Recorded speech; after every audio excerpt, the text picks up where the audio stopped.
कडे जिल्ह्यातील आदिवासी बांधवांना जगण्यासाठी जीवघेणा प्रवास करावा लागतोय। आदिवासी बांधवांच्या मरण यातनेचा आणखी एक व्हिडिओ समोर आलाय। गावाला रस्ता नाही, त्यामुळे सर्पदंश झालेल्या रुग्णाला झोळीतून प्रवास करावा लागतोय। नंदुरबारच्या अक्राणी तालुक्यातल्या पाटील पाड्यावरील ही धक्कादायक घटना आहे।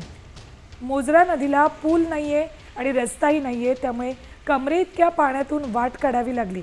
सर्पदंश झालेल्या रुग्णाला घेऊन जाताना या नागरिकांचे प्रचंड हाल होत आहेत। रमी खेळणाऱ्या पालकमंत्र्यांच्या नंदुरबार मधली ही दृश्य आहेत। एकीकडे पालकमंत्री रमी खेळण्यात व्यस्त आहेत आणि इकडे त्यांची जनता ही मात्र जगण्यासाठी असा संघर्ष करताना दिसते।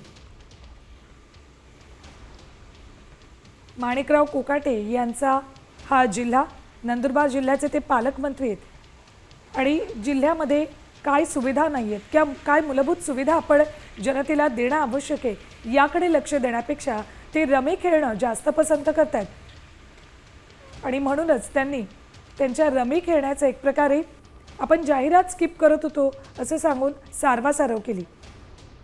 एकीकडे पालकमंत्री रमी खेळण्यात व्यस्त असल्याचे दृश्य, तर दुसरीकडे त्यांच्याच जिल्ह्यातली ही जनता जगण्यासाठी असा संघर्ष करताना दिसते। सर्पदंश झालेल्या एका आदिवासीला अशा पद्धतीने झोळीत टाकून नदीतून हे आदिवासी बांधव घेऊन जात आहेत। आता isakal.com आहे देशातील नंबर 1 ची मराठी न्यूज वेबसाईट। प्रत्येक अपडेटसाठी isakal.com ला नक्की भेट द्या।